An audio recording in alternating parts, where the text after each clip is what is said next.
कशा आलात? बाबाने महेश काकाला मला घ्यायला पाठवलं. मी तुला वचन दिलं होतं ना की प्रत्येक सणाला आनंदी आपल्या सोबत असेल. तुला काय वाटलं मी माझं वचन पाळणार नाही? आता माझी खरी दिवाळी साजरी झाली. औक्षण करून झालं असेल तर आपण आधी देवाला नमस्कार करून घेऊया का, आणि मग नंतर जेवायला बसूया. थांब बाई, अजून एक स्पेशल औक्षण बाकी आहे. आता कोणाचं औक्षण करायचं राहिलंय? माझंच. काय रे सिद्धू, पाडवा हा सण नवरा बायकोचा म्हणून काय तू दिवसभर स्वतःचं औक्षण करून घेणारच काय या तुझ्या बायकोकडून? काय कुठे तोंड दाखवायच्या लायकीचा सोडणार नाही या पोरगा. नाहीतर काय? ऐका ना ऐका ना ऐका ना, हे औक्षण आहे ना माझी बायको नाही करणार आहे, तर माझी लेक करणार आहे.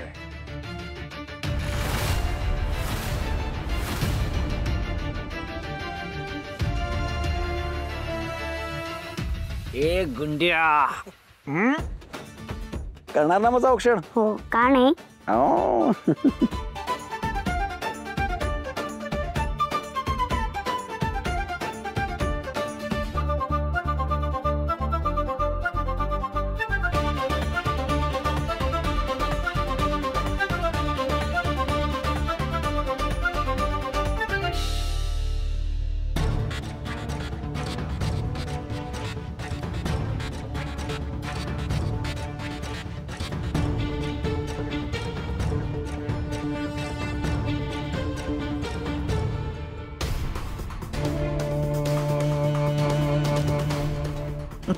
काय ग, सगळं कसं काय सहन करतेस तू? बघतेस ना तुझा सिद्धू या बेवारस पोरीला आपली मुलगी काय म्हणतोय, तिच्याकडून औक्षण काय करून घेतोय, आणि तू बघत बसलीयस. काय ग, आई, रडणार नाहीस तू तिला? असं कोणाचं औक्षण करताना मोडता घालणं बरोबर नाही दिसत. अपशकुन होईल म्हणून मी गप्प आहे. तू नाही सुधारायचीस कधी.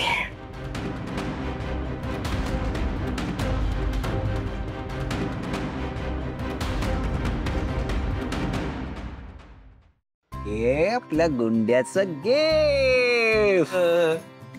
एवढंच नाही तर ही सोन्याची चेन सुद्धा. बापरे, काय संपत बघितलास? दोन्ही हाताने आपला सिद्धू या माय लेकींच्या वरती आपला पैसे उधळत चाललाय, उधळत चाललाय. वा, दोन्ही हातांनी नाही, चेकबुकने, कार्डने, कॅशने, सगळ्या मार्गाने उडवतोय. आणि का नाही उडवायचे मी? अगं माझा जीव आहे या दोघींवरती, आणि या दोघींनी जेवढं माझ्यासाठी केलंय ना त्यासाठी हजारो ओवाळण्या सुद्धा कमी पडतील. आवडलं की नाही गिफ्ट तुला? हो खूप. ए शाबाश.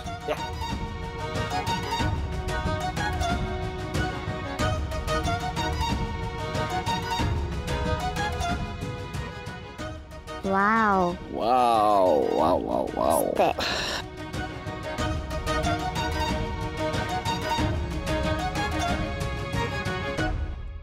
आनंदींचे बाबा गेल्यापासून त्यांची हौस, हट्ट, त्यांची इच्छा पुरवणारं कोणीच नव्हतं.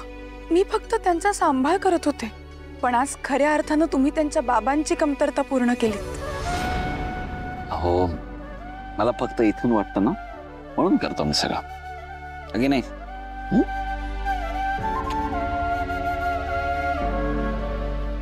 महेश काका, माझी चैन बघ किती शायनिंग करते ते.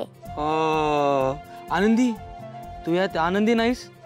परी दिसतेस, परी, क्यूट परी.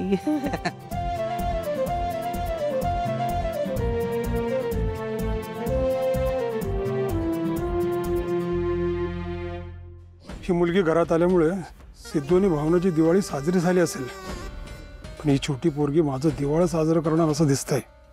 एकीकडे मी यांना केसपासून जेवढं लांब ठेवण्याचा प्रयत्न करतोय तेवढे हे लोक केसच्या जवळ जात आहेत.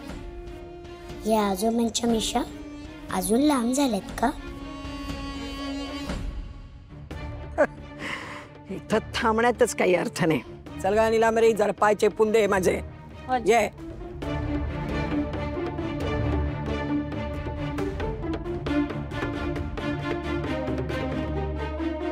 आनंदी, भावना अगं तू किचन मध्ये जाऊन ताटं वाढायला घेतेस का?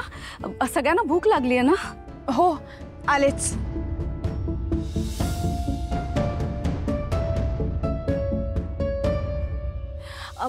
आनंदी, आई किचन मध्ये आहे तोपर्यंत आपण बाहेर जाऊन खेळूया का?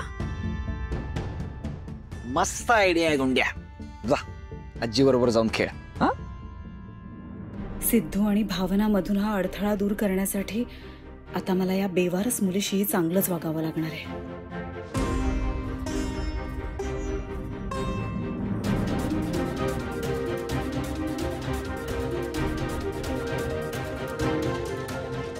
आता हळूहळू सगळं व्यवस्थित होईल.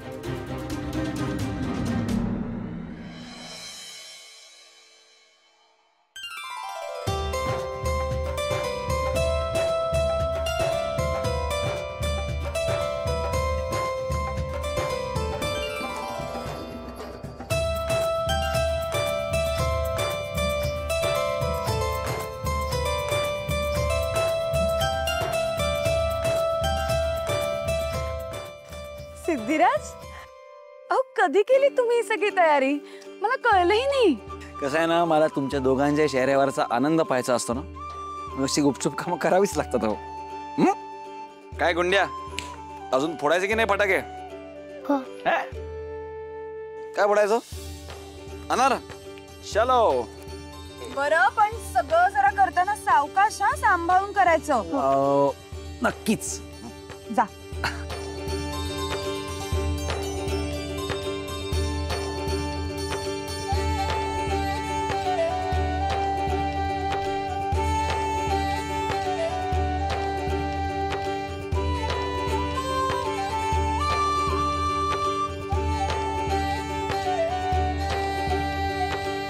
देवा, सिद्धिराज, आनंदी आणि मी आमच्या या छोट्याशा कुटुंबाला कायम सुखात ठेव.